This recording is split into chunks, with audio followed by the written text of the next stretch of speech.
and welcome to another episode of All That Film. Hello, this is the All That Film podcast. We're joined with similar hosts from last week, Evan, Hannah, and myself, but special guest this week, and Lindsay. Hello.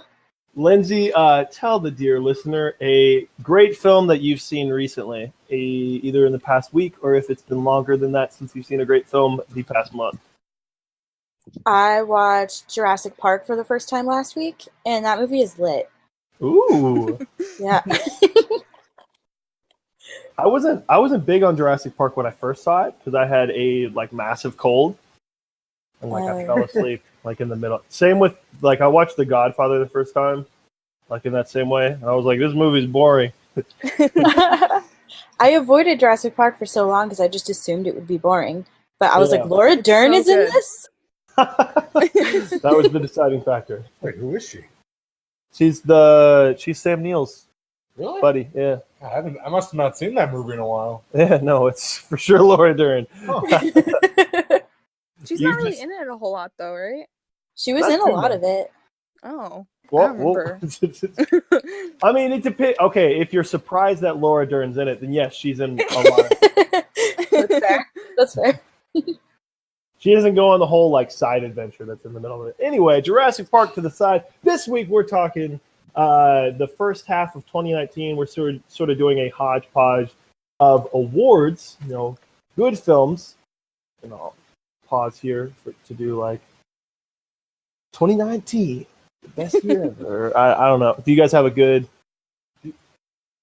You'll actually do that? Yeah, no, something like that. For the Lindsay, just so you know, for the best comedy of the 2010s, I just did Seth Rogen laughing.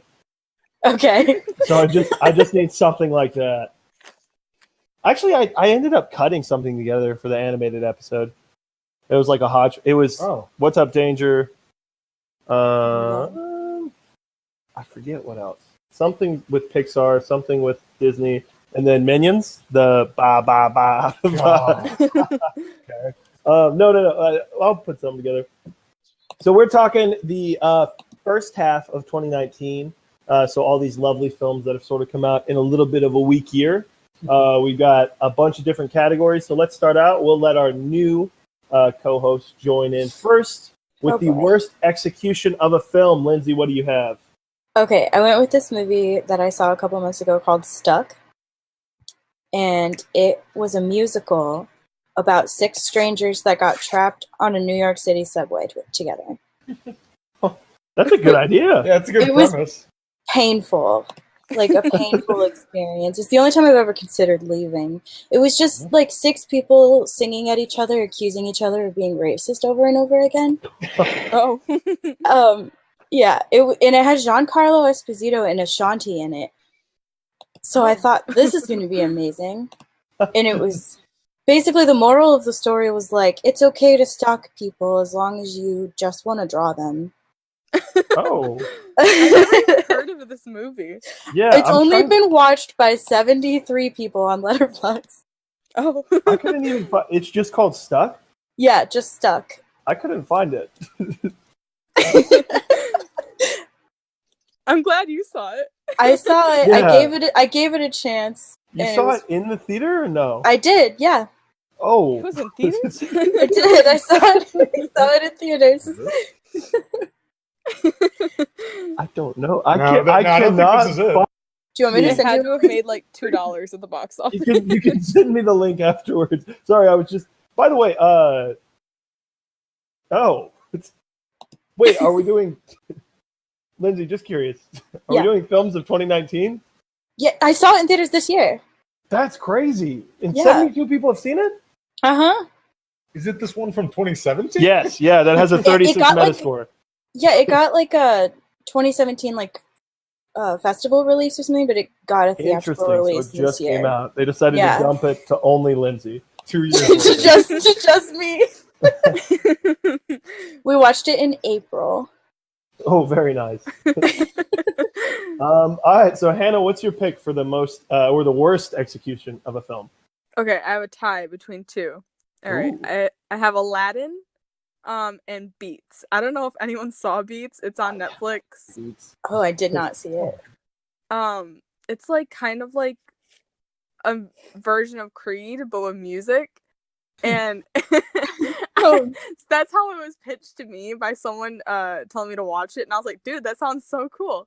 And so I went to go watch it, and I was like, this is awful. Oh no.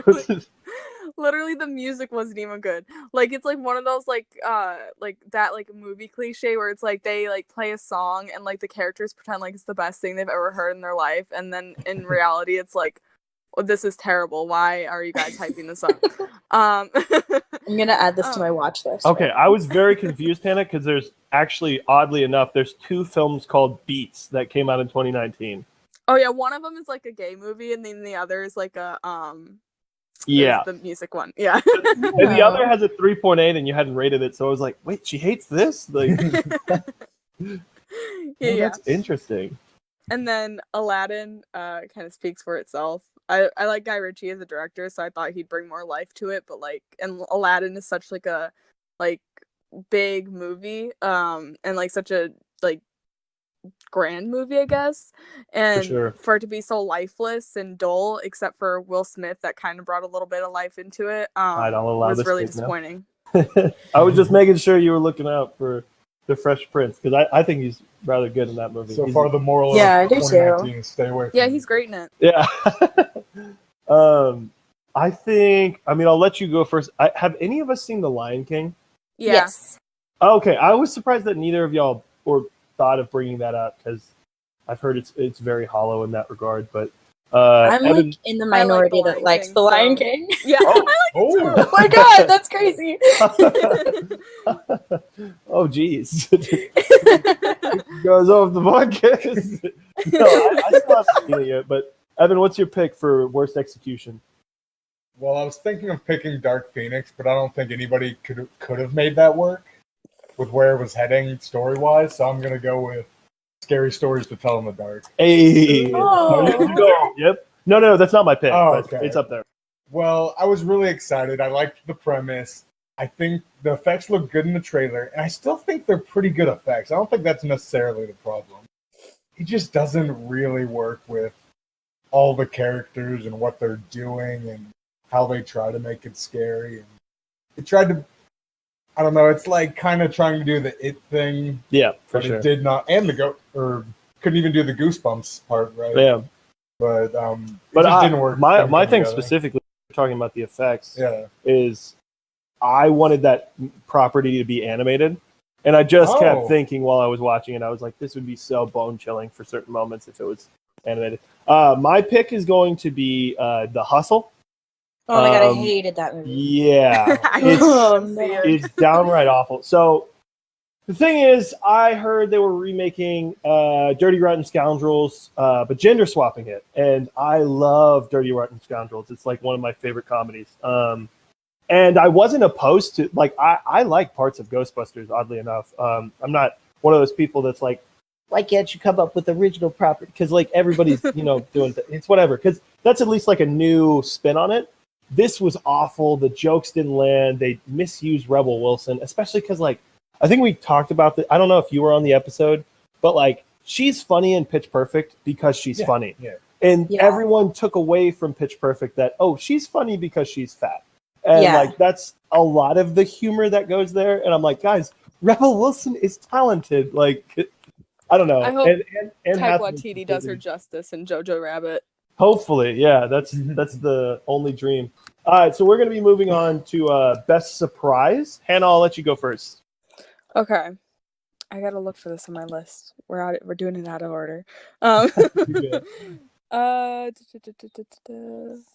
my god, I can't find it. I can go first if you want. Yeah. Okay, I'll go first with Best Surprise. I'm actually going to go with a film that Blake begrudgingly kept recommending to me. I had a blast with The Beach Bum. I'm not a big fan of Harmony Korine, I've only seen Spring Breakers prior, and a little bit of a funny story about this. I saw this in a theater alone, like on opening weekend. And I just, for whatever reason, I was just like, this movie rules. I love Matthew McConaughey. Moondog is awesome. So I just had a blast in a film that I wasn't it wasn't necessarily on my radar. Wasn't too excited for. But Evan, what's your pick? Mine, it'll also, no spoilers, but it'll probably be my guilty pleasure too, just because I'm not sure if it's an actual good movie. But I really enjoyed Escape Room, which not everyone enjoys it, but I think the rooms are well designed. I have fun with the actors. I'm not sure if they're acting great, but I like some of the actors they chose. I don't know. I just think it's really enjoyable. Except the ending is one of the worst endings I've seen. I think I'm gonna wait for the worst movie category to talk about this more with you. Oh no! I mean worst movie that is good. Or like bad movie that's good. Okay. Oh, okay. Yeah. Lindsay, what's your pick? I haven't seen it yet. I went with The Art of Self-Defense. Ooh. I didn't want to see it because I thought it was just gonna be like a bro like learning to be strong kind of a movie, but isn't it the opposite? Yeah, it was completely the opposite. It was like just breaking down how toxic masculinity is, and it was just so well made and so funny. And I liked Jesse Eisenberg a lot, and Imogen Poots was like amazing.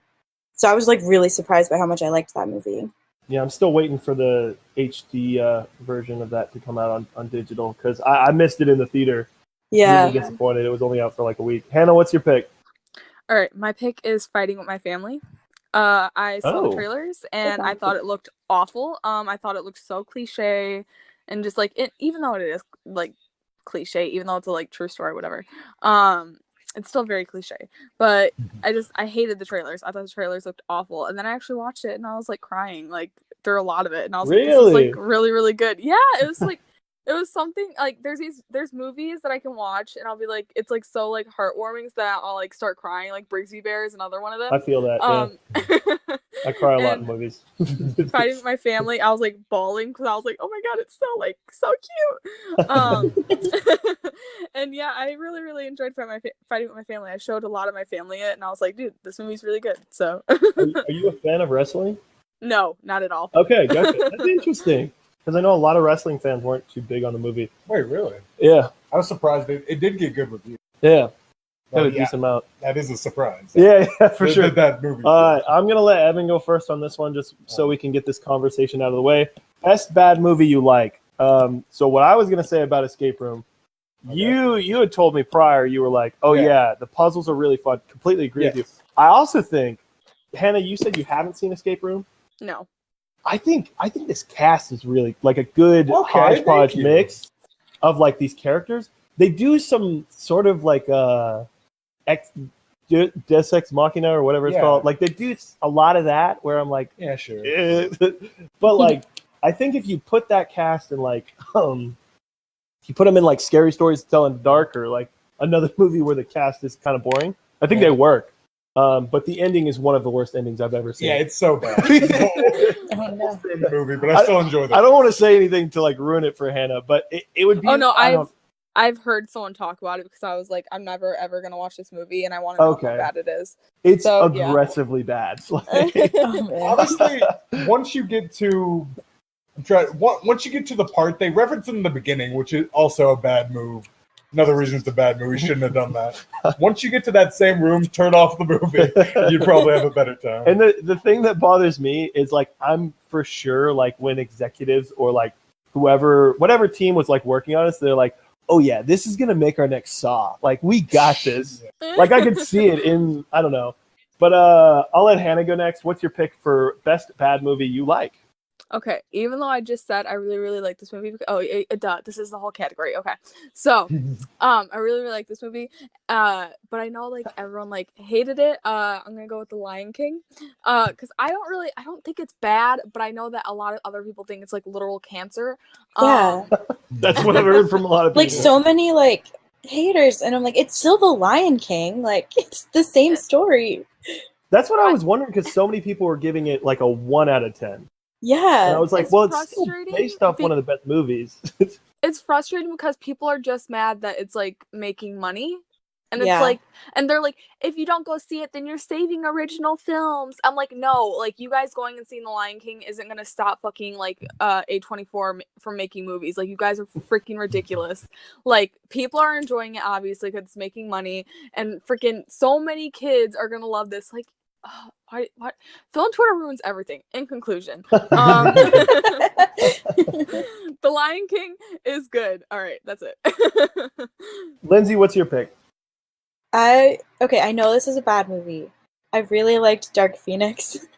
Whoa! I know. I'm sorry. Take your egg. I'm sorry. I didn't I think know it was as people bad as love everyone it. said it was. What's your I opinion know. on the other X-Men movies? I know it shouldn't exist or whatever. Like, its franchise was pretty much already dead. But, like, of the X-Men movies, it wasn't the worst one I'd ever seen. I'll agree with you on that. There's some bad X-Men movies. But yeah, that's And what I'm saying about. I don't know. I really didn't think it was that bad. This It is was a decent crazy. story. I I'm like sorry. this bold. No, I like the boldness. What do you think of X-Men Apocalypse? I thought it was fine. I like X-Men Apocalypse, so I'm even worse. I like know. Apocalypse too. All right, so my pick isn't that aggressively hated as much as Hannah and Lindsay's. Mine's real tepid. I had a ton of fun with Detective Pikachu. I just thought like the characters were they looked really cute, really great animation. The plot's but in a movie that has Pokemon in it, I don't really care about that. I also want to shout out one film that I think has a lot of redeemable moments, surprisingly. There's like a Noah Centineo film called Perfect Date. And I'm not saying it's great, but it's charming for like a high schooler rom-com. But we'll move on. Yeah. Well, okay. The reason I actually bring that up is because people sort of put it in the same category as the movie that came out, Swiped. Oh, no. The Perfect Date looks like The Godfather compared to Swipe. Oh my god. It's a good comparison. We'll move on to the most underseen / underappreciated. Lindsay, I'll let you go first. Okay, I went with The Last Black Man in San Francisco. Ooh, great pick. I just didn't think it was so good. Like, it was one of the most beautiful movies I've ever seen. And I feel like if it had just gotten like released in the fall instead of in June, like it could have gotten like Oscar pushes and stuff. And I don't know if they're going to try that or not, but it really should be award nominated. It was so beautiful. It's funny you bring that up because it's really weird. I think the same thing happened with First Reformed because it was released in that period. Yeah. Like the Academy just forgot about it. They were like, "Oh, this movie doesn't exist." Like that's Right. not. I think it got a screenplay nominee, but no, I think in the first 30 minutes, just for a warning for anybody going into it, I think the first 30 minutes start out a little rough. I experienced the same thing with The Farewell though, because like it's sort of oddly off-putting, but almost like in a way where it's rewarding later.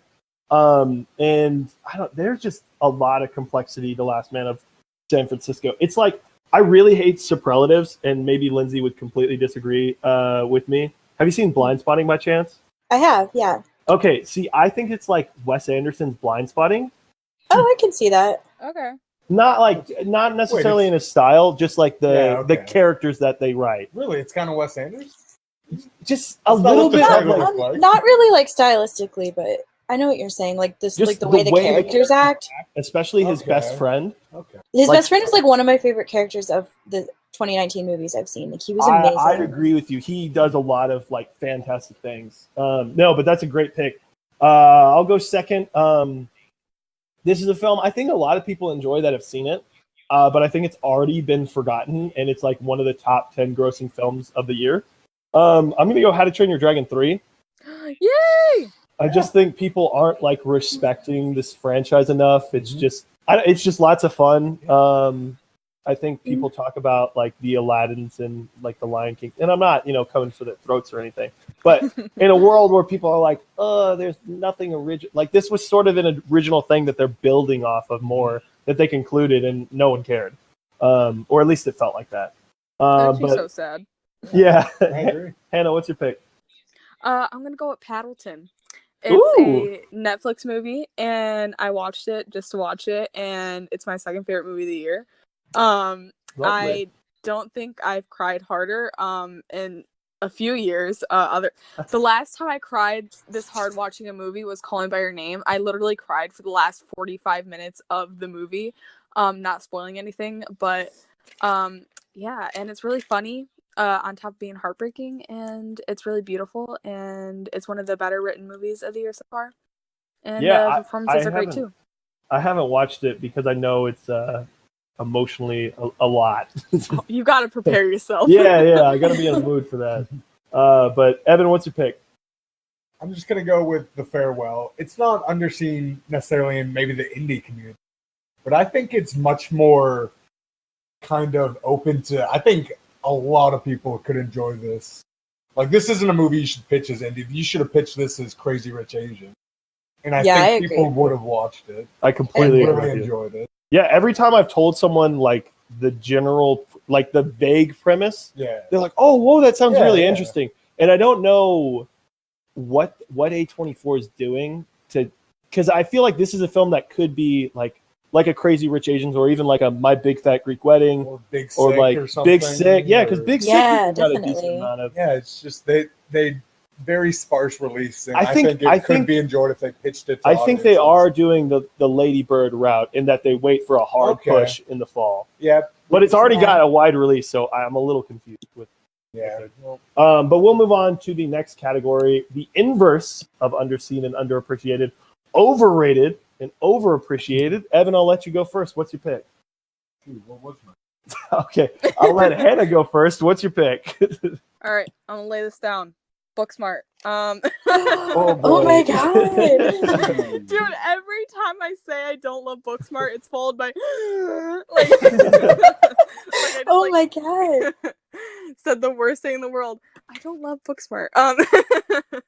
I think it's like well directed and I think it's well acted, but like it wasn't like my sense of humor, and like it didn't really resonate with me emotionally. I think it's like a worse version of Superbad. I know everyone's like, "Oh my god, it's like the new Superbad," and I'm like, "No, Superbad's way better than this." Anyway, yeah, I don't love Booksmart. Evan, what is your pick?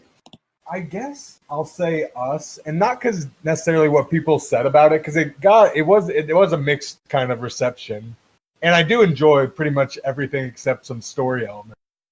But it has like an 82 Metascore, and I think the critics probably gave it too much love. I just don't quite hold it. I also think that's a movie that, like, since I've thought of, I don't know who just chimed in a second ago, but that's a movie that, like, since I've watched it, like, it's depreciated in value almost. Yeah. When I look back on it, I don't know why, but I haven't thought about it once since I've seen it. Really? I really liked it, but I haven't rewatched it. So I might feel differently if I watch it again. I watched it 2 times in a row just because that was the first podcast episode we'd ever done. And I was like, oh, I don't want to miss anything. Like, someone's going to listen to this and they're going to be like, you didn't say this. And I'm going to be like, no, I've messed up. No, but I'll go with my pick. Similar to Hannah's audacious claim that Booksmart's overrated. And keep in mind, like, this stuff is subjective. But I'm going to go Avengers Endgame. I'm really sorry. Man, you guys are hurting me. This is not the best MCU film. This is not like a definitive conclusion. Infinity War is way better in my opinion. And like it just bothered me because like so many critics that had like complained about the MCU all these years that I loved it were just like, oh yeah, it's the perfect culmination of everything. And it just felt like they were doing like, oh well, it's ending, so we have to like enjoy it. And it was like, well, why weren't you guys enjoying? Like it's 10 points higher than Infinity War, and I was like, okay, what's going on here? Why? It's a more confusing Infinity War. Yeah, and there's a lot of like messy parts. Like I don't know, Infinity War just feels very definitive to me. But yeah, I get that. I liked Infinity War a lot too. Yeah, Lindsay, what's your pick? Okay, I went with Once Upon a Time in Hollywood. Oh no! Film bros everywhere. I know. I don't want people to like get mad at me. Drown her in Mountain Dew. I just really was so bored for like a lot of it, and the ending was great, but it just felt like why did it lead there? Like it didn't feel like the story led there for any purpose at all, other than to like be like, whoa, wasn't that crazy? And the group we saw it with wasn't too high on it. Yeah, pretty as a much whole. Just Hayden and then Trent. Yeah. Oh yeah. I don't know. It had moments. It had moments that I liked more than I was expecting because I don't normally like Tarantino. But yeah, overall, I thought it was kind of boring. Interesting. Yeah. So we're coming at all these great films. Inverse or not inverse of that, because we literally, why would I say inverse? So next category, the most underutilized actor. I'll go first, and Lindsay, you brought this film up already. And keep in mind, you can do an actor for the year so far. So I'm going James McAvoy, just because I think he was heavily underutilized in Glass and Dark Phoenix. Because he's a talented actor. Yeah. And I just thought he put that on full display in Split, and he just feels like an afterthought in Glass, in my opinion. I think he's the best part of Glass. I think he is the best part of Glass. But they, I don't know. They go to Bruce Willis more. I think he kind of like cranked it up from Split. I think I prefer his performance in Glass to Split. I disagree with you on that. I have not seen Split or Glass. Oh, I thought he was Oscar worthy in Split. Not Oscar worthy. Nomination worthy in Split. But yeah, I think specifically James McAvoy and Michael Fassbender are like that duo is super talented, and the fact that Fox was like, oh hey, we have another talented duo, let's give them a proper send off, and it's like we don't know how to do movies, and they did it again was just like, ugh. But hey, some people really like that movie. Yeah, no, one of them is recording with us right now. But what's your pick? Funny you bring up Michael Fassbender because he's my pick. Oh, nice. I think that he's been super underutilized in all the X-Men movies after Days of Future Past. I think that him and James McAvoy are probably the best part of the newer X-Men movies. And Michael Fassbender is one of the most talented people working today. And it blows my mind that none of these directors can bring him to that level that I've seen him at in 12 Years a Slave and Shame and stuff like that. And Magneto is such an emotional character. For sure. So yeah. That he does show in the first two films. Yeah. Yeah. First Class is one of my favorites. But Lindsay, what's your pick? Okay, tying into what I just talked about, I'm going with Margot Robbie in Once Upon a Time in Hollywood. Ooh. I've heard that. You saw her feet more than she had lines. Literally. She's such a great actress, and all we used her for was, walking down the street and buying a book. She barely did anything in this whole movie. I don't know. Yeah, I definitely get that, especially because Margot, she's a pretty talented actress. So it felt, I don't know, I understand that claim, but I'm not defending Tarantino for that interview, because that's do you know which one I'm talking about? I think so. Well, I reject your hypothesis. That garbage he tried to pull, because he is terrible at right. dealing with, he did the whole Bruce Lee thing, and he was like, oh yeah, Bruce Lee was cocky, and all he had to say, anybody who's seen the movie, the cop-out answer you can say. And right. instead, nope, he's like that in person. And I was like, Quentin, come on! What are you doing? Yeah, but I think Tarantino was really trying to do an appreciation of Sharon Tate. Yeah, I guess, but for the story, it just felt like she wasn't doing anything. You could have taken her out of that movie for sure. Mm-hmm. I definitely agree with you. That's because it could have been anybody that played her. Yeah. And Margot Robbie's, up there. But Evan, what's your pick? My pick was Brie Larson and Captain Marvel. I liked the movie in general, but my biggest problem was they don't give her anything to do. And a lot of it's because she has memory loss, so she doesn't really have a defined character until she gets it back. But the best part of the movie is just her talking with Samuel L. Jackson. I agree with that. And she has things to say to him, and they have a good rapport. And then they kind of throw... she had a good rapport with her friend, too, the pilot. With her wife? With her wife. But for some reason, when she's doing anything else, they just make her do strong superhero, stand still, punch, laser. She doesn't just. They don't give her anything. I agree a little bit, but I love that scene where Jude Law's like, let's get to this. Let's finally square off, and she just. Yeah. That's a pretty good. She got her memory back. Yeah, once she's back in Captain Marvel, and that really really makes me excited for Captain Marvel too. Well, that's my other problem. They can work it out, but she was so strong at the end. I don't know what they're gonna do. They'll probably just make her fight Galactus or possible. Captain Marvel fights all the Avengers. But next we're going on to a bit of a curveball of a category. Film that would be most improved by replacing the main character with Sonic the Hedgehog. Sonic the Hedgehog was supposed to be a film debuting in November. Of course, got pushed, but we're still letting in this blue hedgehog. I'll go first. I'm picking a film I wasn't too fond of. We actually did a podcast episode on it. Extremely Wicked, Incredibly Vile, or whatever the long title. Because I think Sonic could really nail Ted Bundy. And, you know, you couldn't even catch him. So he'd be so fast. It makes sense. I love that pick. Yeah, no, because I just feel amazing. like it would make it more of like, I don't know. Because I don't think like a Ted Bundy movie almost should be like that over they treaded the line too much, and I feel like Sonic can alleviate these problems. But Hannah, what's your pick? My pick is a movie that I hated, and I'm really proud of my pick. And it's 5 Feet Apart. Oh my god! Wait, which character are you replacing? Cole Sprouse for the sure. Sick girl. Oh no! No, she was the best Cole Sprouse. I want to see Cole Sprouse fall in love with Sonic the Hedgehog. Oh my god! And I want to see Sonic the Hedgehog make video diaries. And I think it would be so much fun.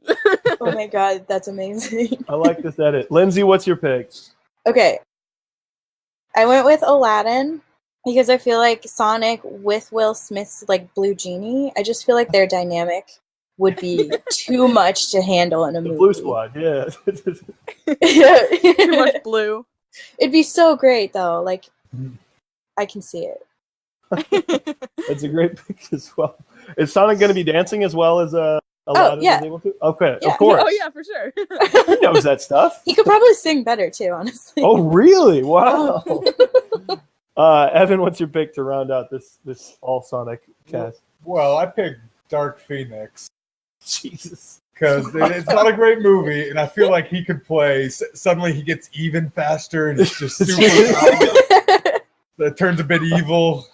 Oh, I think it'd work out with his character, and I don't know. No, you don't think so? No. I don't know how I feel about the scene of Sonic with his speed picking up James McAvoy from the wheelchair and making him. Oh my walk. god. Oh. Yeah, I mean, well, I don't know if that would make the scene better. Or yeah, no, definitely better.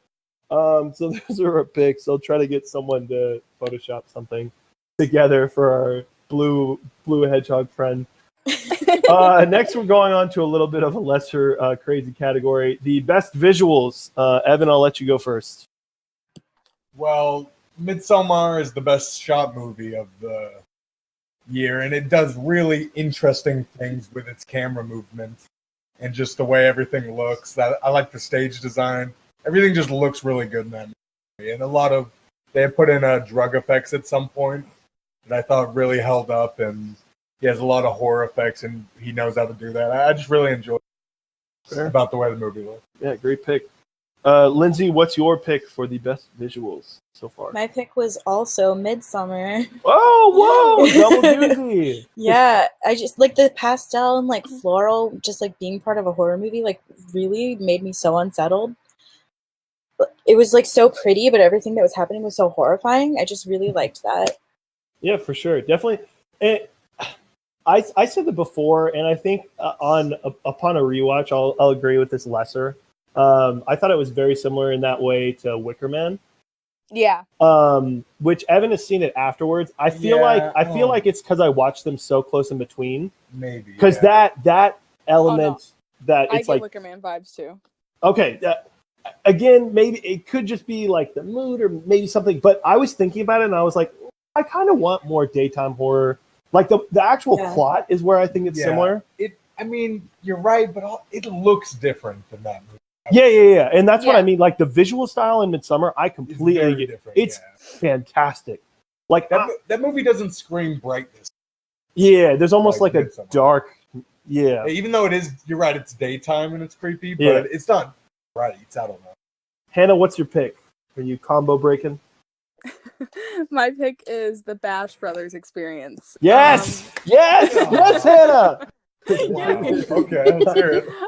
It's like batshit insane, but the whole time it's like so pretty and like just weird and out there, and I love it so much. It's like it's only 30 minutes and it's just like a big compilation of songs, and just whoever like thought of doing this, I just Geniuses. applaud. Art. It's so good. Yeah, we watched it all together. I had a blast with my friend group when we checked it I out. did have fun. I don't remember thinking it was pretty. I thought the visuals were great, and some Yeah. of the scenes. They are cool. They definitely complement the.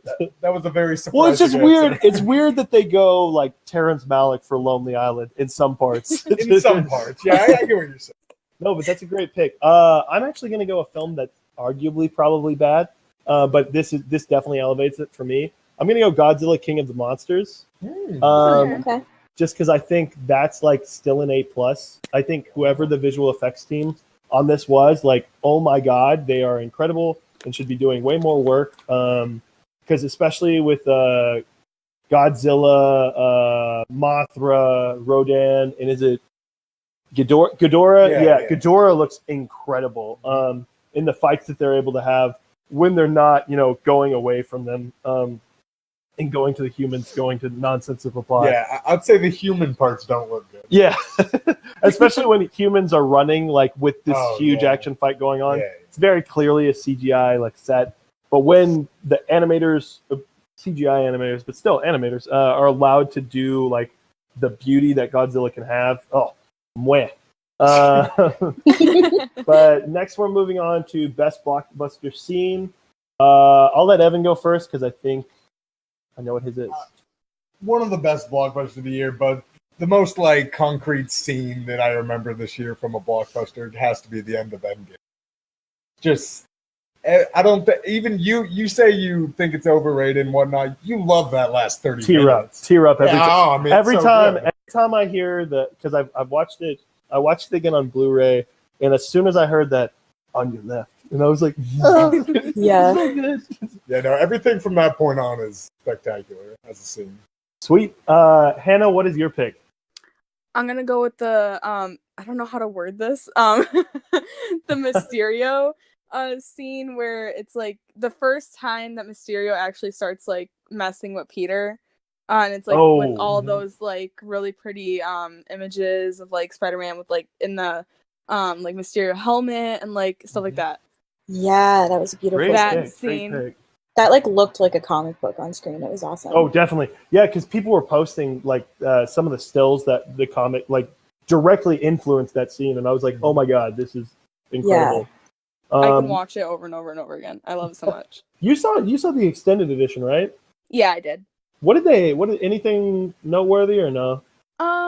Well, and it flows a lot better with the additional scenes. There's like especially at the beginning, I'd assume.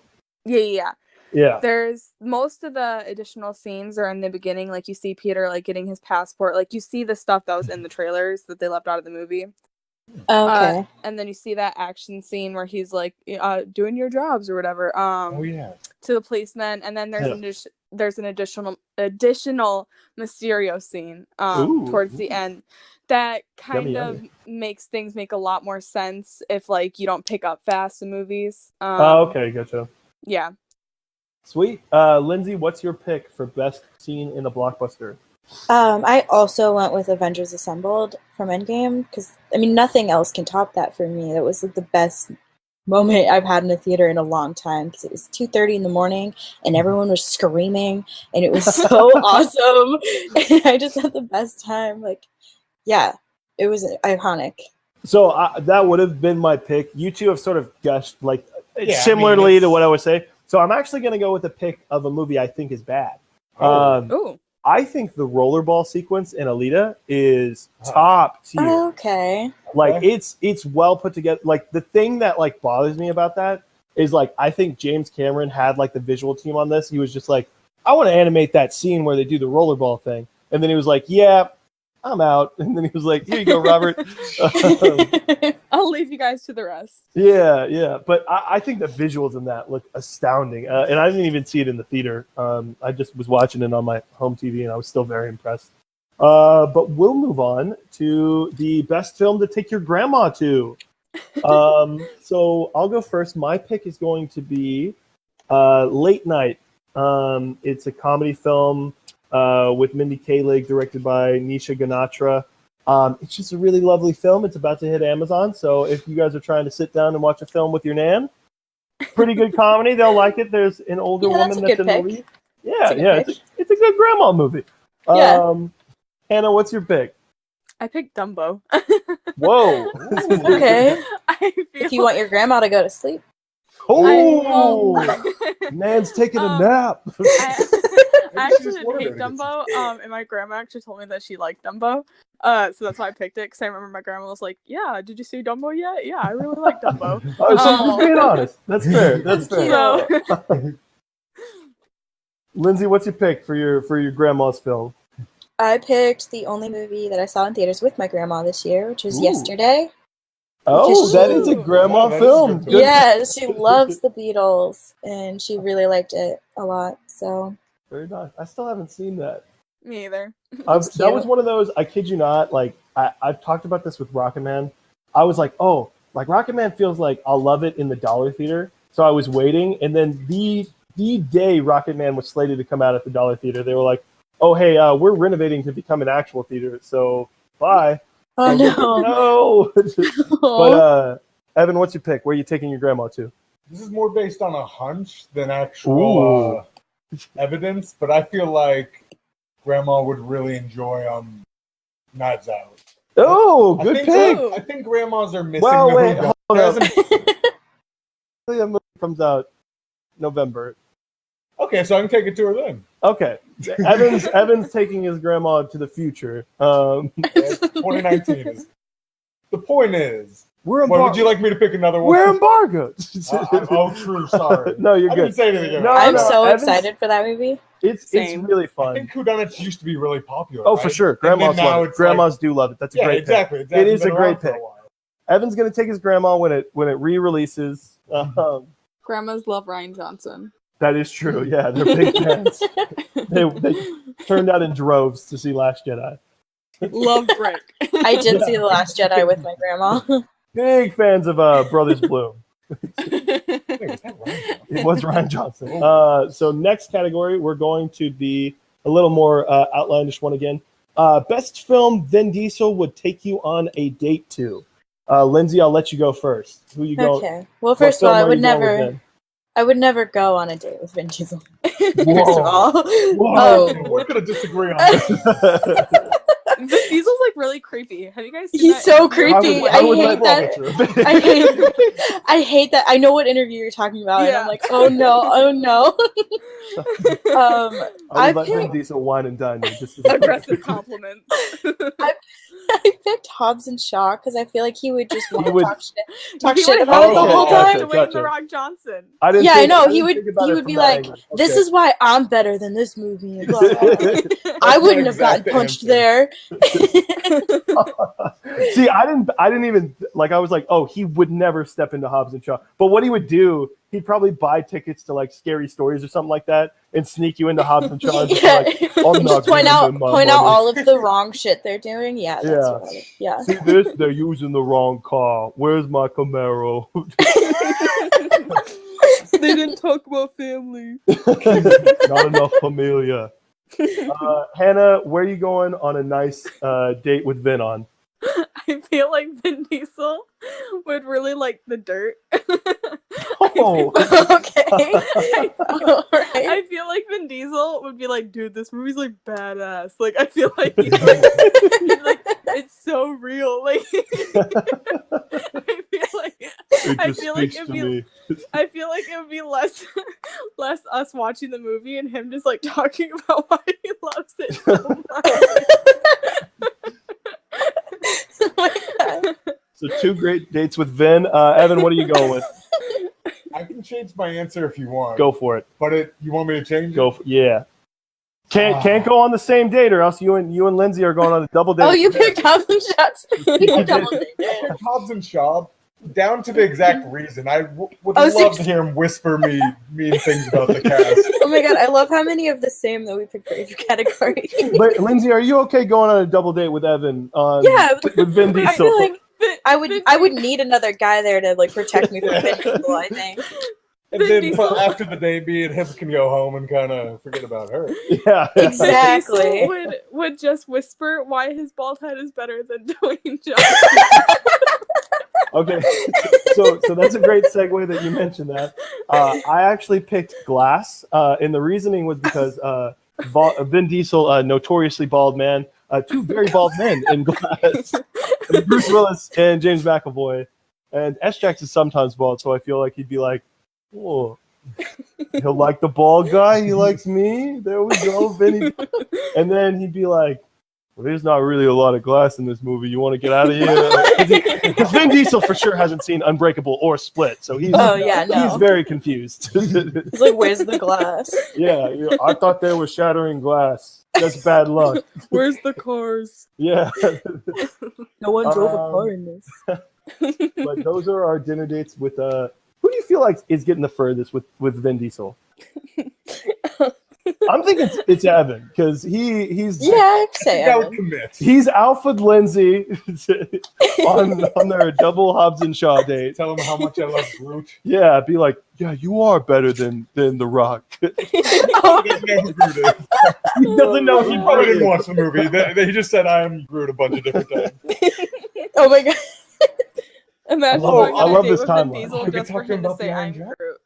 You could mention the Iron Giant. Which again, he probably just grunted a bit and then left. But we're gonna move on to I guess more serious categories.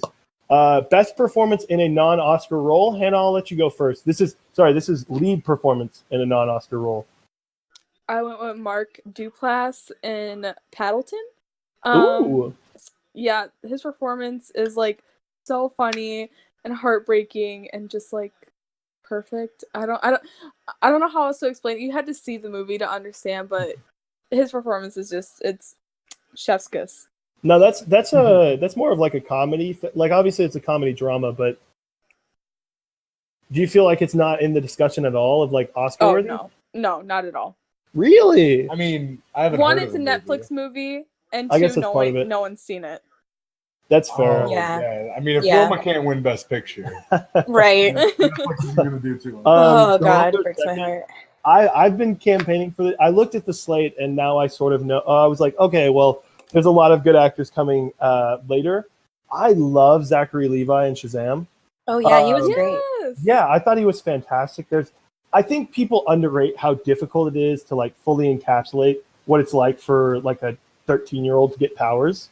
Yeah. And he just did a really good job. I think specifically, like if this were the Oscars, the scene I would be showing would be him in the gas station where he's like, yes, one beer, officer. Like, he's just so like bravado and like how a 13-year-old would act if they became Superman. But he just does a spectacular job. Evan, what's your pick? I'd probably go Florence Pugh in Midsommar. And that's Oscar. E. You don't think she's got a chance? Oh, he doesn't think they respect films. Well, if they didn't give Hereditary Tony Collette, I think that's why she's going to get nominated. I think that's why she's going to get nominated because they got so much heat for Tony Collette. Yeah, I don't think she is. Well, I don't think Midsommar is popular. I don't think it'll get nominated for that. I looked at the films, and I think there's 5 performances that are going to come out that should take Florence Pugh out of it. I would be very surprised if she did get nominated, although I think she deserves it. But I don't think she's in the discussion. I get what you guys are saying. Yeah, I don't think so. Especially because like Toni Collette, it's a sort of like Toni Collette walked so Pugh could run. Maybe I don't think they got any heat for the Toni. Oh, I think that was more. I think that was more film Twitter. I agree. I think it was mostly just film Twitter was mad. Especially with Ethan Hawke and Toni Collette. Like I feel like no one cared besides like. I say this. There's a lot more people on film Twitter, but like the 10 people that were like, first performance the best. Yeah, the people who vote on the Oscars didn't hear any of it. Yeah, that's true. They're like, we made the right choices. Meryl Streep's our guy. Just adding more to the shrine. But Lindsay, what's your pick? I went with Kaya Scodelario and Crawl. Ooh. I've been just a huge fan of hers since Skins, and I felt like she was really underutilized and extremely whatever that Ted Bundy movie was called. But in Crawl, she was amazing. Like, that was my favorite horror movie of the summer. I know Midsummer was probably better, but I loved Crawl so much, and it was like, I don't know, it knew exactly what it wanted to be. And that's what I've heard from a lot of people. Yeah, she was just so good, and I know it's not an Oscar movie, but I felt like her performance was amazing, and I hope it gets her better roles in the future. I like that pick. Yeah, is she better than her work in Maze Runner? Yes, but I do the Maze Runner. She was Teresa. The Maze Runner is like one of my favorite movies of all time. To be honest, I love that first Maze Runner movie so freaking much. The first one is so good. It is. I'm gonna go on. I'm not big on the Maze Runner, like the first film.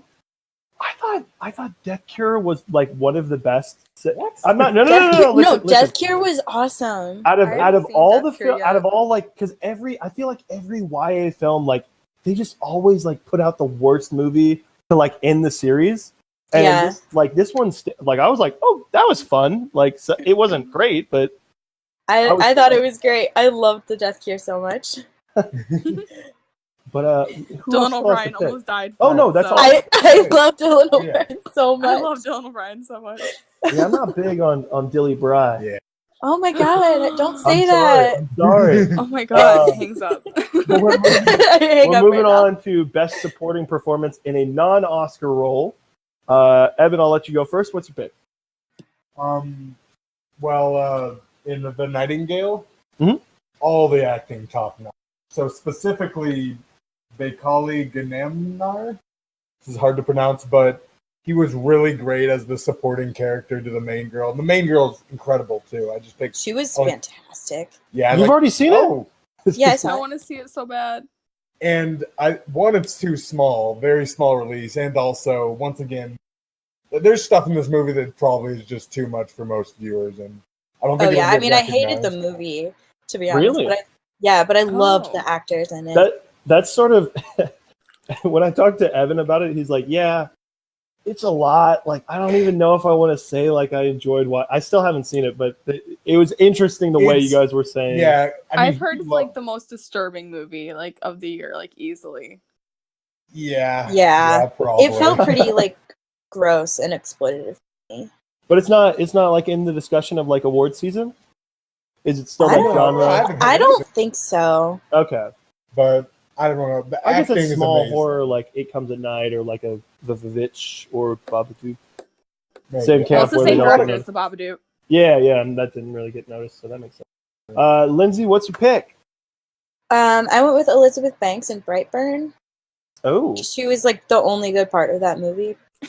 She was amazing in it. I was really impressed by her because I mean, I've never really thought of her as like an amazing actress before. I've always liked her, but she did a really great job. I liked her a lot. Good pick. Hannah, what's your pick? Okay, I have a tie again. Oh, nice.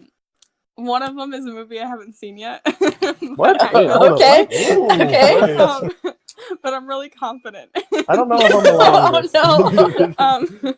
All right, my first one is Jack Dylan Grazer in Shazam. I think he has this like charisma about him that he's just like so likable and everything, and Shazam wouldn't have worked without him and Zachary's chemistry, and I think that he played a bigger role in the movie than I think a lot of people like recognize. Like everyone's like, oh yeah, Zachary Levi, and I'm like, no, like give Jack Dylan Grazer like as much appreciation as you do for Zachary Levi, even though Zachary.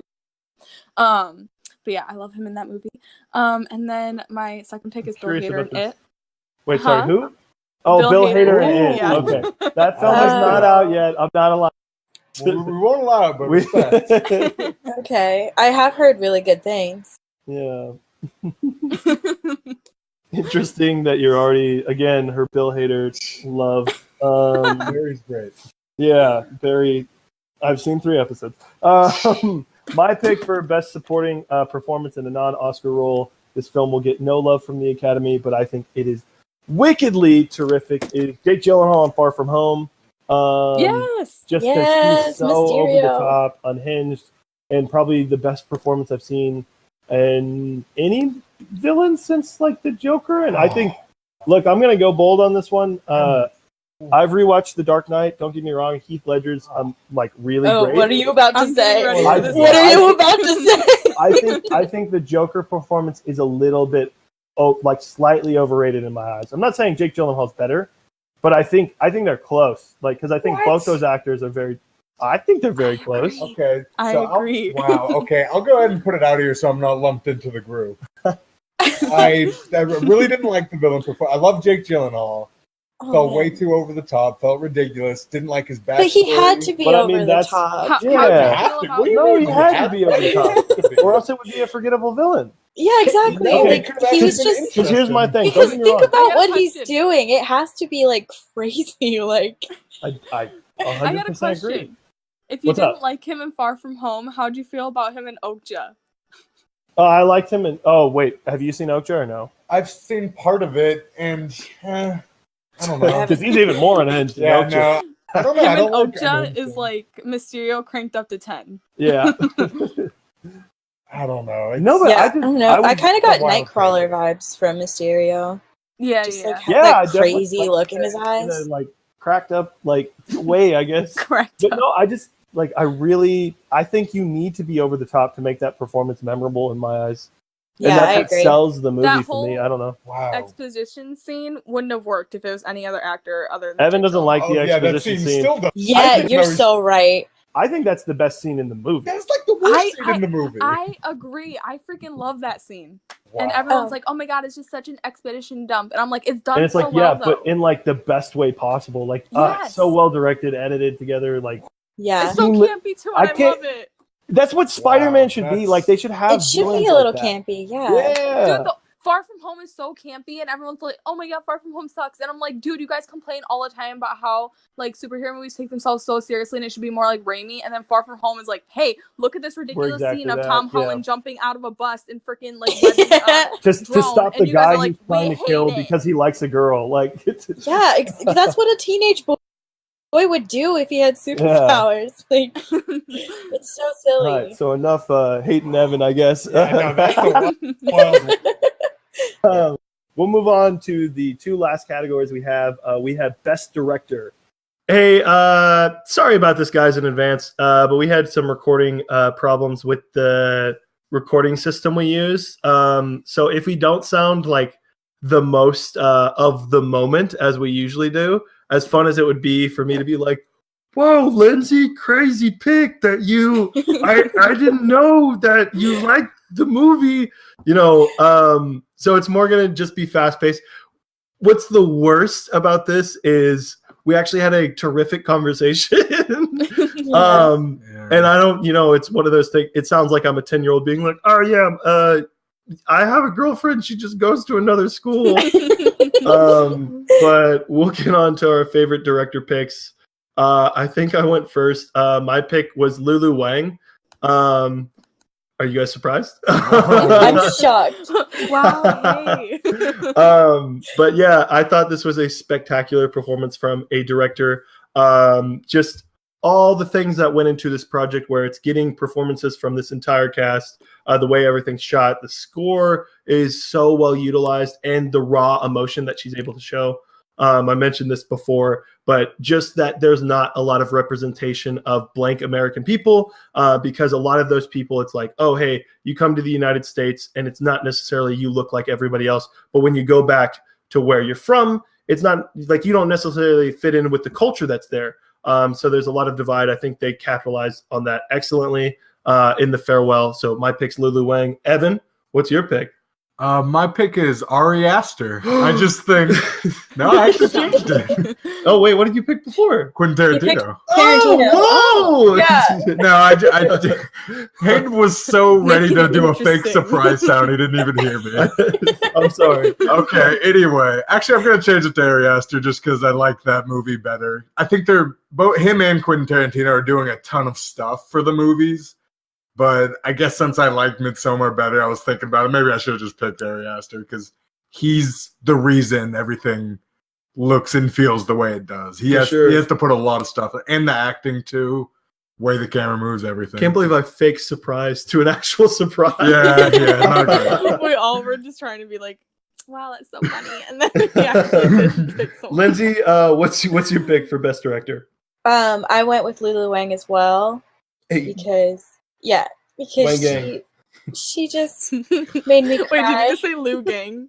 No, I said Wang Gang. Oh, Even better. Lou Gang works better though. But yeah, she just had some shots in there that made me legitimately cry. And as someone who is emotionally incapable of crying, that's like a big feat.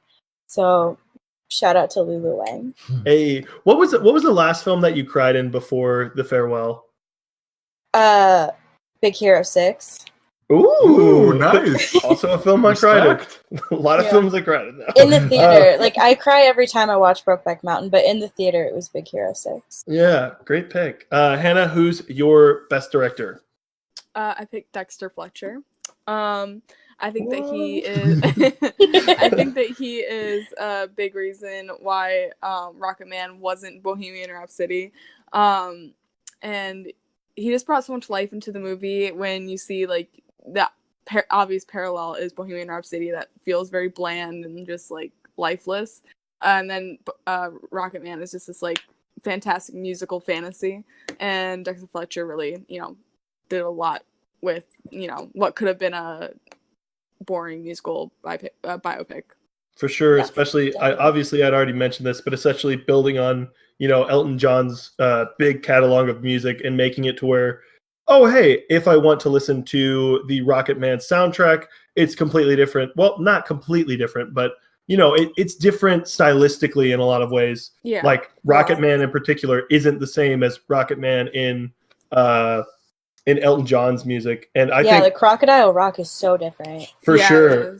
And Lindsay, you were bringing this up. I completely agreed with you when you brought it up on our first recording. Taron Egerton is spectacular as a singer. Oh my god, he's amazing. Really, really impressive. Yeah. And I love that he wasn't trying to sound like Elton John. He was just singing the songs how they like felt like they should have been sang, and it was just beautiful. Yeah. Yeah. And I also think, do you think it helps on that project that like, I don't know, we directly compare these to Bohemian Rhapsody and Rocket Man. I think rightfully so. But I think one of the things that bothers me about Bohemian Rhapsody is that Freddie Mercury, for the most part, doesn't get his say on how he wants some parts. Especially, look, I get Queen as a band, and I'm not trying to take away from the two other guys that are alive. Like, hey, you guys have like earned your spotlight and still have a voice. But I just mean there are certain elements, like if Freddie Mercury had his pick, he'd probably go with the Sacha Baron Cohen version that he was like, oh, hey, I want it to have a large message on like what Freddie Mercury was doing on the side. And like, I wanted to have an AIDS push at the end. But yeah, I think Elton John still being alive and them being able to go to him and be like, oh, hey, does this seem good with you? Yeah, I think that was a big part of why this movie worked so well, because Taron got to spend so much time with Elton and read his diaries from the 70s also, and stuff. Who wouldn't love to spend time with Elton John? Oh my god, goals. I love that they didn't play down Elton's sexuality either. In Bohemian Rhapsody, it was very much so like, hey, like, Freddie Mercury was gay, but like we're not gonna like, we're not gonna let you guys know that he was like gay. No, it was Freddie Mercury says that he's bisexual. We're gonna tell him, no, you're not, you're gay, and then move on and never talk about that again. So the only thing I will say about that is I saw Bohemian Rhapsody late, and so many people had told me that they outright dismissed it completely. So with that expectations, I was like, oh, well, they at least said a line in the film, they said one thing about it. Rami Malek kissed one boy, so it was like, yeah. So I was like, this is fine. I was like, oh, Rami Malek went into a backstage closet door. I understand what's going on. Right, like, but Taron, like, literally fucked a dude, so like... But yeah, we're going to move on to Best Picture. We actually have 3 picks here. I'll go first with my third pick. It's a film I watched this week. Last Black Man of San Francisco. I think this is excellently directed. It's got a lot to say about gentrification and sort of just fitting into a culture where both sides of these two differing areas, you don't necessarily, fit in with either of them, and you're sort of an oddball, especially with the supporting actor that is tasked to do a lot. And it just has this amazing vibe to it. Really great message. So that's my third pick. Hannah, what's your third pick? Oh man, I forgot what my third pick was. You're good. You can go surprise. Hold Tell you on. what, Dark Phoenix or The Lion King, crazy. It was Captain Marvel. There we go. I still really love Captain Marvel, even though it's like in the like beginning of the year, and I know like not a lot of people love it. It's like top tier MCU for me, and it really resonated with me emotionally. So yeah, I love Captain Marvel. Yeah. Dope. Captain Marvel came out on my birthday. Really? Oh. Yeah, so we went to go see it on my birthday. It was fun. Ooh. I'm very lucky. It used to be for my birthday, like the first week of September would be like a wasteland. Yeah. And because it too, thank you so much. Wait, don't complain about wastelands on your birthday. I'm born in January, the beginning of January. Oh, that is rough. But you get you get escape room. You get the Oscar re-releases. Yeah, Oscar. Yeah, you do the get late the Oscar run. I get all you the get shitty Phantom horror Thread. films. That's where all the shitty horror films is dumped, is in January. So go me. Very nice. Except Split. I just meant Split was dumped in January. Yeah, And that's so a was good one. Glass. I just meant there was this film you guys might not even remember, a Charlie Sheen 9/11 biopic. Oh my god! I remember that. Oh and no. I was like, I really want to go to the theater, but August is a bad month, and this is the release of the week. No. Oh man. But Evan, what's your third pick? Really close between a couple movies like John Wick 3, but I'm gonna go with Toy Story 4. It's a lot better than I expected. It's just a great animated feel good. I think it fits in really well with the other three movies. I've always thought those are all on kind of the similar scale. I don't like to pick favorites, and I think it fits in perfectly. Better than I expected. I know this is a way different films, but same with like Lord of the Rings. Everybody's like, "Oh, I have a favorite Lord of the Rings." I'm like, "Oh, well, I've only watched them once together, and I couldn't imagine doing it." I can definitely see that. Yeah, so like with the Toy Story films, I can watch them separately, but it's like when I'm ranking my Pixars, it's weird because like all the Toy Stories, it's like, okay, well, I want to put these somewhere, but I don't want to be like, oh, 4 of my top 5 are Toy Story movies. Yeah, I get what you mean. It's like a continuous story. Yeah, they're just always building on them. But, I feel completely different. Ooh. Yeah, I think that all the Toy Stories are like just okay and like the same. How dare you? Well, she does think they're the same though. Yeah. Well, I thought you were disagreeing about like you don't put them like lump them all together. No, I don't. I think that like I don't know. It's hard to explain. Like I know that the first one is like probably the best out of all of them, and like I can like put that one aside and like to the top of like my like Pixar list. But like 2, 3, and 4, it's like I just don't care. Oh, how dare you! You don't have a friend in us, Hannah. That wasn't in the first record. Yeah, that wasn't in the first record. We're I kind of low key agree with Hannah. Thank you. Whoa! I got so much shit for not liking Toy Story 4. I don't hate them. I didn't like Toy Story 4 really. I like Toy Story 3, but yeah, I don't think that they're like top tier Pixar. They were holding silent on us last time. I think it's frustrating because people are like, "Oh my god, they're like some of the best movies of all time," and I'm like, "Are they though?" I'm like, they're just yeah. I don't think it's weird to like, say. I get what you mean. It's weird to say like nomination. Really? I sort of agree with that. I think best picture for Toy Story 3 was a weird move, and it's again. Look, I'm gonna go ahead and say it. I think Avengers Endgame is gonna get nominated because the Academy's like. Probably not. This thing's gonna end in. I think it's got a chance for sure. I think it has a chance since Black Panther got nominated. Okay. Yeah. Okay, it has a chance because it's a bad year, but you take that back. It is a bad year. It's gonna be good films. Just you wait. 2018 was a good year though. Like that's why I'm like. I loved Black Endgame Panther. No. Yeah. If Black Panther got in on a good year for 2018, then Endgame has a way better chance. I think it might be same argument with the Hereditary. I don't think they heard any of that, so they gave Black Panther their due. Now they think they can just jump off. They're fine. Superhero movies for the next. I don't know. I mean, this movie. Everyone saw this movie. It made so much money. That's true. The thing is, also critically liked. Like, yeah, I Titanic mean, so was- did and it's- Avatar, but that's, I don't know, it feels different. I'm just saying, I feel like they're more on the radar because I don't know. I get what you're saying. But Lindsay, what's your second pick? My third pick. I haven't. Oh, done. shoot. It's Oh, okay. God. We were talking too much about Toy Story. I'm really sorry. Yeah, it's What's okay. your third pick? No, it's okay. My third pick was Booksmart because Suck it, Hannah. Yeah, specifically because Hannah didn't like it. It's my just- third pick because Hannah didn't like it. I really, really just thought it was funny, and I really liked the dynamic of the two main characters, their friendship, and I thought their chemistry was really great, and I loved the LGBT representation, and I thought Olivia Wilde made a beautiful looking movie for, like, I don't know, like a lot of comedies can look bland, and she made it look just like stunning. Like that pool scene, the karaoke scene, like there's just so many standout, like beautiful moments. You love And I thought it was a really I love pool scenes. Evan remembers. so I remember that from last time. Lindsay, what's your second pick? My second pick is The Farewell, which we've kind of already talked about a lot for reasons that I liked it, but it's a great movie. Highly recommend. Sick. Evan, what's your second pick? My second was also The Farewell, as we all remember. Yeah. And I'm the only one that hasn't seen it. Come Oh my on. God, Is it because you don't have see a? it. Do you not have a theater near you playing it?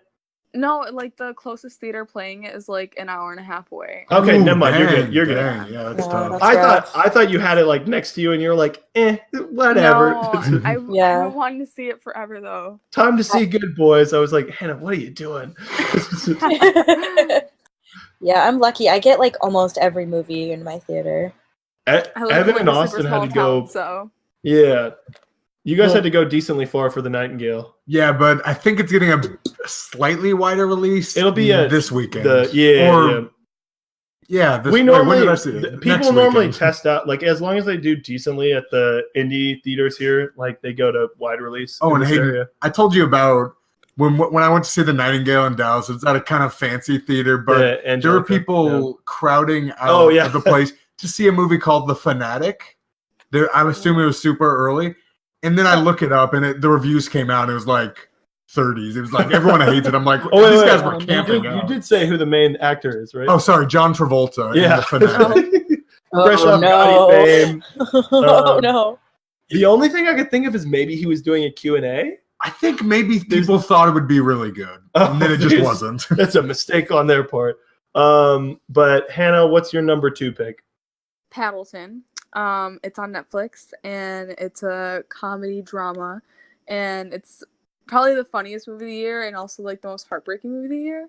And it just really resonated with me emotionally, and yeah, everyone should go watch it. Sweet. Again, Man, After getting that spiel like a third or fourth time, now I really want to see it. Yeah. I already have it on my watch list, but again, like probably sometime Yeah. this week. And I don't think I realized it was on Netflix until like the second time she's going over, and I was like, ooh, okay. Yeah, I've literally never heard of it until tonight. So It's one of those Let's things where go like look it Netflix up. doesn't know what to do with those movies, so they're like, no one will They see haven't this. like marketed it. Like it's not like when you open Netflix, like it's not like, you know, on the front page, like it's not in like the new releases. Like they kind of buried it. Yeah, like that's I've like been- I think sad. they still sort of did the same thing with Roma, because I went on someone else's Netflix and I was like, okay, I don't care what someone's doing on Netflix. If you have a Best Picture contender on your streaming platform, why wouldn't you be like, hey, check this out? They should put like a Yeah. little star oh next yeah, to that's it. interesting because it was all over my Netflix, Roma. It was, I kid you not, it wasn't center stage ever for me. And like, my Netflix is only like, oh, hey, just watching like Best Picture movies or like indie movies. And I was like, what's going on here? Like, you have this film. And I don't know what's up. I don't know. Netflix needs to figure something out, or else they'll be the next Blockbuster. I'm calling you out. But no, my second pick is going to be, it's sort of a tie, but I'll decide just for the sake of lists. It's going to be the Peanut Butter Falcon. Lindsay, you've seen this. You love it. Love it. Yeah. I still think the last 10 minutes could be reworked a little bit. Still think it works really well, but just the choices they made at the end, little interesting, maybe could have been rewritten. Why I mentioned Lulu Wang for Best Director instead of this duo is because I think this benefits more off the script. I think they write something really terrific, especially just for Zach Gottsagen, who gives a stellar performance with Shia LaBeouf. And there's some, I'll go ahead and say it, there might be some of the best conversations I've seen of the decade in this film. That campfire scene was some of the best dialogue. Yeah, I think that scene I mentioned in my that's actually the scene that I think is poorly edited because it goes shot reverse shot too much, and I think they could have filmed it similar to like, okay, this isn't to be the same, but when Shrek and Donkey are talking and they're looking at the stars, it could have been just like that. I can see that. Yeah, but it doesn't. I just meant the way they shoot. I know, what an odd. But no, it just bothers me because like they could have just done that. But at the same time, it doesn't affect me because how well like they're doing that conversation and they understand like it's one of those things where screenwriting is almost like a game of chess with yourself. And I feel like in this case, like they knew what the board was, they had their pieces, and they were like, "Oh, we're going to make a great film, and you're gonna love it, Hayden." I was like, "Yeah." Yeah. But, any like quirky indie thing that has to do with found family, like that's yum. I will like it. Speaking of quirky family, not really that well, sort of for the situation. Yeah, but you guys already mentioned it. The Farewell is my number one pick. I just thought all the performances were stellar. A true tour de force from Awkwafina. And one of the things that I specifically, because I know both of you have mentioned this, I think once people finally get to this, they're going to be like, oh my God, like this is just any family, like everybody can relate to it. And I feel like everyone thinks it's sort of like off-putting because they're like, oh, it's going to be sad or it's going to be this or it's going to, like people have preconceptions of what The Farewell is. And I just think it does a lot of stuff very almost like there's not a camera there. And I think that's really hard to do. You know, even the best directors, sometimes that bothers me where it's like, oh, hey, like I realize you're recording and these are actors, where it just felt like there were people in a conversation. And it's like, oh, hey, this person's this person in my family and that's my uncle and that's my mom. Yeah. And, you know, it's really great. Definitely in that agree regard. so much. Yeah, no, yes. For sure. Yeah. But Hannah, what's your pick for second? First. Sorry. Sorry, guys, it's late. My pick for number one is an unsurprising Far From Home. I love and adore Far From Home so much, and I can't really put into words why I love it so much. It's just one of those movies that I know that 20 years from now it's gonna be like a comfort movie for me, and just like always make me feel happy. Like I can even think like of scenes in it, and I'll be like, well, my day's better. And like, yeah, I love Far From Home so much. Now, Hannah, I got a question for you. What?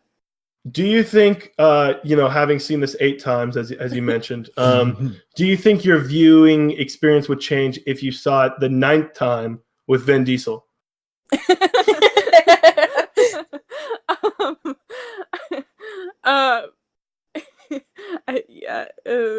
No. You're like, how do I answer this? Vin is very, very sad right now. He was patiently listening for this part of the podcast. I told him before. Vin Diesel. I'm sorry. Yeah. Evan, what's your number one pick? It is Midsommar. I love almost everything about it. Great relationship.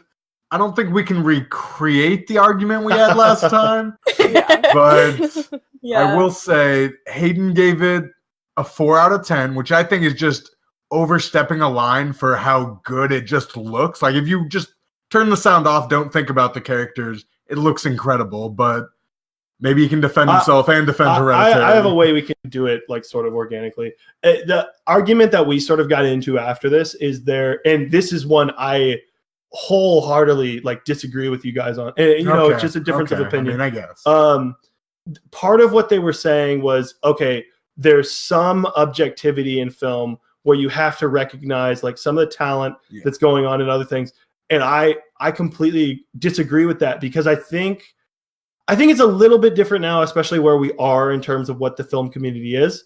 But like 8 years ago when IMDb was the main thing and they were like, oh, hey, The Dark Knight is a film you have to give like an 8 out of 10 no matter what. I love The Dark Knight, but if you're one of those people where it just didn't resonate with you, or if, I don't like Scarface and there's people that are like, oh well, Scarface is a great, and it's like no, it's it's subjective. It's so bad to me. Like we've had this argument a couple times just in our friend group. I don't think you can give. Yeah. I think there's a small thing like she was saying earlier. Like all the Marvel movies, they're just so well produced. Just kind of the whole ensemble of what's going on.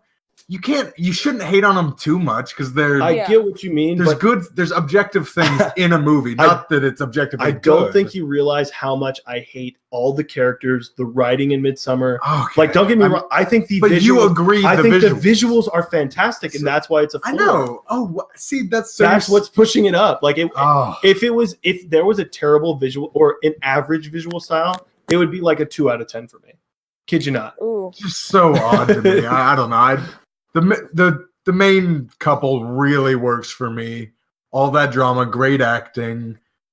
Just love the visual style. That's we got that out of the way. Yeah. I think we still handled it. Yeah, I guess so. All right. I think I can be like the middle person for like the argument that you guys are having because I love the way it looks and like stuff like that and like the technical aspects, but like I did not like resonate with me emotionally at all. Like at all. I agree. I gave it a 3 out of 5. I wasn't like super big on Midsummer. See, I gave it like a 7 or 6 out of 10. I have it like at a 3.5 out of 5. My thing specifically, my thing specifically is it captured me towards the first 15 minutes, and then it felt like that didn't, in my mind, and it may change on a rewatch. It felt like that didn't matter. And when your best scene in the film is an afterthought like that, I disagree. No, I think it matters a lot. I think it holds over the whole film for me. I've heard from a lot of reviewers that they're like, "Oh no, that sets the tone, and it's well established later on and for what's to come." With her through the whole movie. I think that those 15 minutes, if you see those 15 minutes and you don't like remember it through the movie, then the payoff at the end is not gonna, work at all. But if you keep those 15 minutes with you for the whole movie, like, because when I saw those 15 minutes, that's what I thought about the entire movie, because those 15 minutes are some of the most, like, that's, like, one of the most gripping openings that I've ever seen in a movie. It's actually one of my favorite openings in any movie. And then at the end, for the payoff, I know a lot of people feel the same way about Hereditary, the ending of Hereditary, the last 15 minutes of Hereditary, the last 15 minutes of this.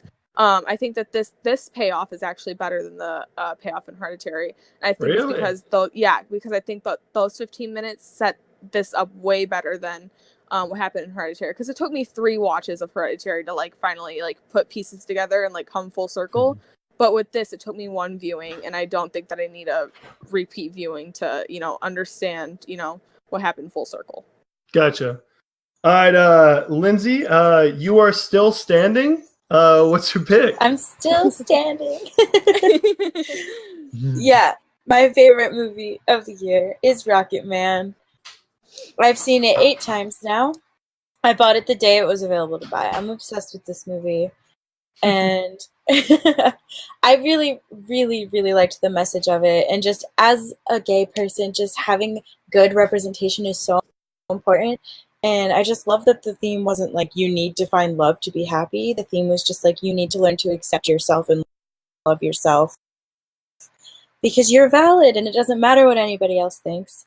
And I just love that they were able to make Elton John, this like huge legend, look so relatable to like someone like me.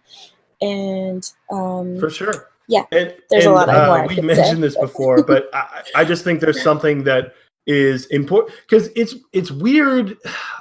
Because a couple people said to me, they were like, isn't it weird that someone who's still alive, like a movie's coming out about them? And I sort of understand like where they're coming from, but it's almost to the point because we have Bohemian Rhapsody and Rocket Man to compare. It's like, no. I want any of these biopics. Like, I don't want a David Bowie biopic where like, you're not, because I think if David Bowie was like in charge of his own biopic, he'd be like, hey, Jim Henson, what are you up to? I want to do a Muppet version of my life or something like really weird and out, like crazy trippy visuals. And they're probably just going to make it like by the numbers. Like Elvis would be like, oh, I want like 300 mil into the budget and it to be like this crazy action movie or something like, these wild things that not just like, oh, I want you to play the music that I made and it's good, which is exactly what Bohemian Rhapsody is. And I think, Elton John being there, and as you mentioned, Lindsay, like Taron and him getting to know each other and sort of finding like an understanding of who Elton John was really, really important for that film. Yeah, I really agreed. And I think I said this last time, but didn't quite get it in on our second recording. But the reason the direction I think is so good is because Bohemian Rhapsody, and I'm not a big fan of music biopics like that. I think they all kind of go a by the numbers way of doing everything. And Rocket Man truly does not. And it's all to that direction and doing these scenes and just really getting creative with it. And that's the kind of thing that gets me more interested in a movie like that, is when it's really telling its story in a way. For sure. Yeah. I kind of hate calling it a biopic. I feel like calling it a fantasy, a musical fantasy, is more fitting for I agree. But I almost sounds so like uptight and like I'm but here's the thing. I almost want to say biopic so that way we sort of like we don't get any more biopics, and it's like here's what you can do with a biographical sort of loosely based on someone's it's not even loosely based. I mean it's still a biopic. It's just one that's not doing it the biopic checklist, way, Yeah. So I definitely agree with what you're saying, because you need to infuse like genres like that. And I think it'll be interesting to see. Like I don't know. I love like an animated biopic of someone who just wanted to do like crazy things. Like this isn't in a biopic, but I've actually seen both Eternity's Gate and I saw it. Yeah. And both of those films, I don't think are by the numbers in any way. Absolutely not. Persepolis is technically a biopic. I think that's okay. That's an animated biopic. Yeah. And there's all these like ways you like. A biopic isn't a cage where it's just like, okay, we have to do these things, and here's what we do to win us an Oscar, and here's yada yada. We throw in these songs that people like, or this event that there's just so many like. Almost, you watch Rocket Man, and I told you, Lindsay, you watch Rocket Man, it's almost like you see these other films that tried to do someone's life, and it's like, why were you so lazy about this? Like Dexter Fletcher obviously spent like tons of time like researching this film or researching Elton John, like knowing the subject material, being like, okay, how can we make this the most Elton John film we can? Which I think is super important. But exactly. Like you need it to feel like them. And I also really liked how, like, in Bohemian Rhapsody, I felt like, okay, we're stopping the plot now to listen to Queen. Whereas in Rocket Man, the music was part of the plot. Like, it's emotionally moving the movie along, not just like, okay, hold on, we're going to listen to this Queen song now. We're going to play Rocket Man real quick. Right, exactly. It's like he sings these songs that fit into, like, how he was feeling in the moment. And I just thought it was so well done. Yeah. For sure. Sweet. Well, that wraps up our episode. If you guys want a definitive one that we're deciding on, we mentioned the farewell 3 times, so I guess we'll go with that. Congrats, Lulu! But I guess we'll do recommends for the week, so probably not going to be any surprises because we already did this section 2. My pick is The Pacifier. I'll keep it really short. I'm still going with it. Just because Vinny D, maybe that's why I included the category, maybe not. I saw this recently while it was playing on cable. And it's just a really fun film. I think, the 2.3 rating that's on Letterboxd. What are you guys doing? It's a fun movie. They just don't know how to do the Peter Panda dance. Yeah, they don't get it. They don't understand the Peter Panda dance. No, part of this film, like, it's almost...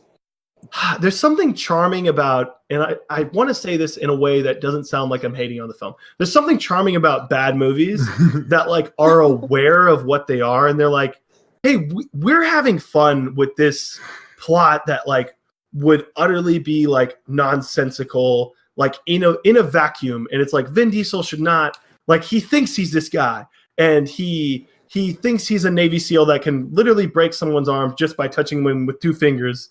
And that's who he is in real life. And, it adds to this performance where he's like this wacky character. And I already said this before, but if there's something that can encapsulate the 2000s as I'm searching for this, the most 2000s film, I think this is one of them. It's got Good Charlotte. It's got that edgy teenager. It's got Vinny D. What more can you need? That's my recommend for the week. Hannah, what's your pick? My recommend for the week is The Skeleton Twins. It was a movie, I think, in 2013 or 14. And it's really 13. underappreciated. 13, okay. Yes, it's ma'am. really underappreciated, and it's really underseen, and I love it so much. And yeah.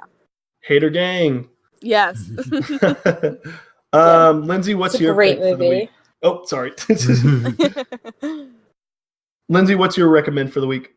My recommend for the week is Point Break because today is Keanu Reeves' birthday. Hey, Virgo And- season. One of his best performances, honestly.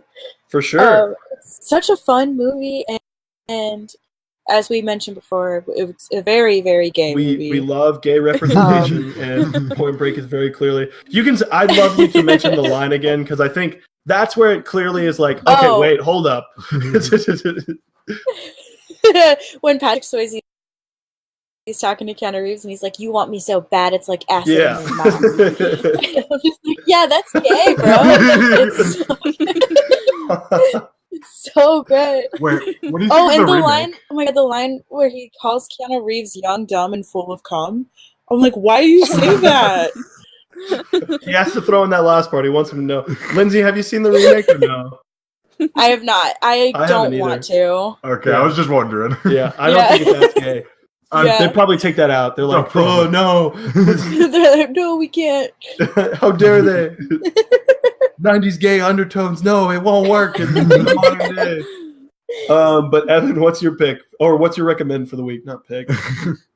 It's a TV anime called Demon Slayer about slaying demons. If you like the anime action shonen genre, I think you should really seek this out because I was spurred to watch it when kind of the anime community kind of got excited about an episode in a sequence at the end of the episode 19.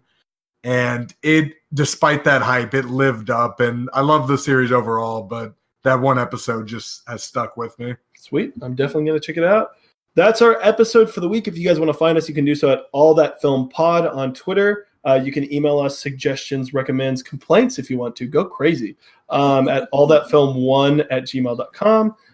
You can find our website with all our picks for the Decade in Review bracket. We'll do at the start of the 2010s because there's no films in January and February. That will be allthatfilm.wordpress.com. And if you want to find us on Apple Music or Apple Podcasts, Spotify, or YouTube, if you're listening on YouTube or vice versa and want to check out other reviews and stuff we have on YouTube, just do so at All That Film. That's our episode for the week.